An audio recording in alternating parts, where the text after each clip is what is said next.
In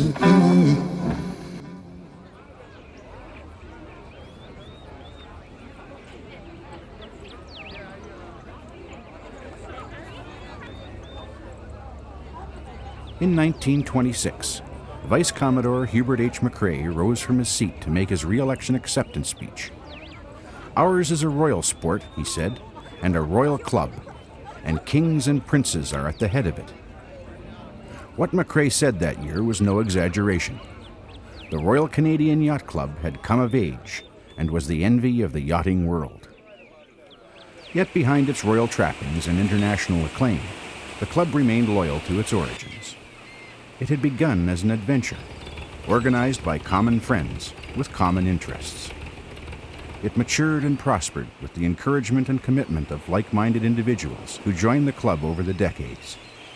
It evolved into a respected institution that proved it could change with the times without ever losing sight of its unique heritage and traditions.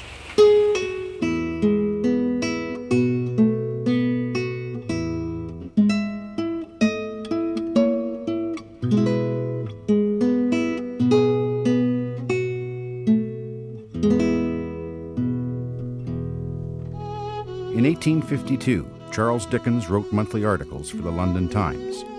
Dr. David Livingstone prepared for his historic exploration of Africa, and in France, Louis Napoleon III fulfilled a lifelong dream by proclaiming himself Emperor of the Republic.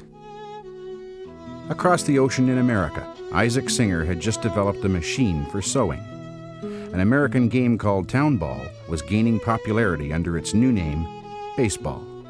And a civil war that would pit the northern United States against the Southern Confederacy was still 9 years hiding in the future. In 1852, the province of Canada was a colony of the British Empire. Toronto, its second largest town, had grown to a population of 35,000 and was situated on a beautiful bay that was so crystal clear the water supply was pumped directly from the foot of John Street. Sailing craft of all kind maneuvered into the harbor or out to the open waters of Lake Ontario. It was a time when yachting was primarily a franchise of commerce and the domain of the Royal Navy. Sailing for pleasure was not yet an overly popular pastime in the colony, and there were no formal yachting clubs organized on the lake. But by the spring of 1852, this was about to change.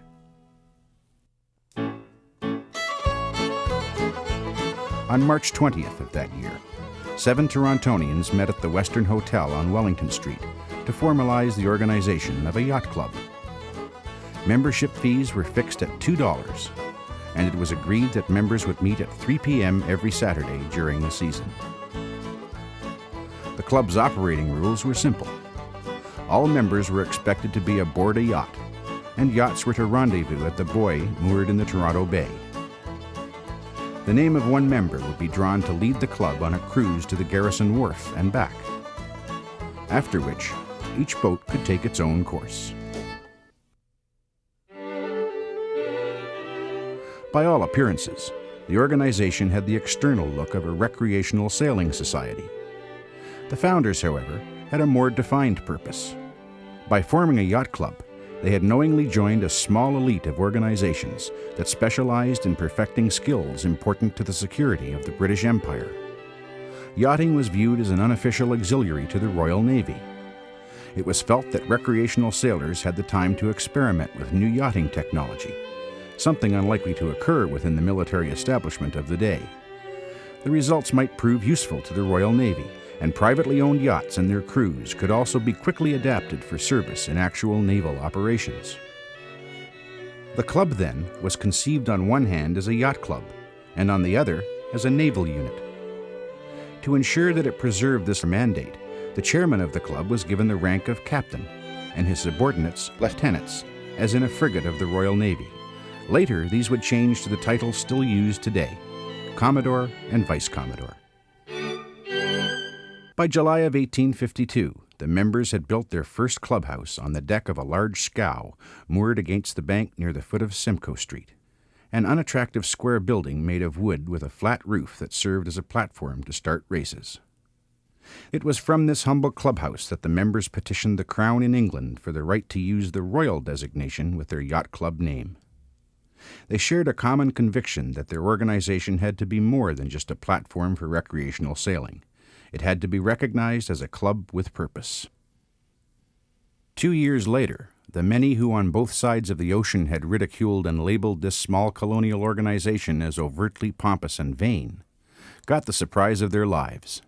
The club was granted a royal charter, and the name the Royal Canadian Yacht Club became the foundation of one of the premier yachting organizations in the world. Since then, members of RCYC have sought to develop sailing skills to a level of genuine excellence. The club has advanced through its patronage the art of naval architecture in Canada and abroad.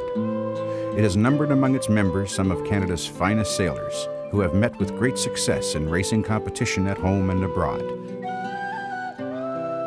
The Royal Canadian Yacht Club has become a Canadian odyssey that links sons and daughters to parents and grandparents, and it reflects the quality of the individuals who have served in the club's ranks throughout the decades. It is a source of inspiration that began in 1852. It is a breath of fresh air that will continue as long as there is water to ride, sails to drive, and people who are willing to adventure beyond their expected limitations.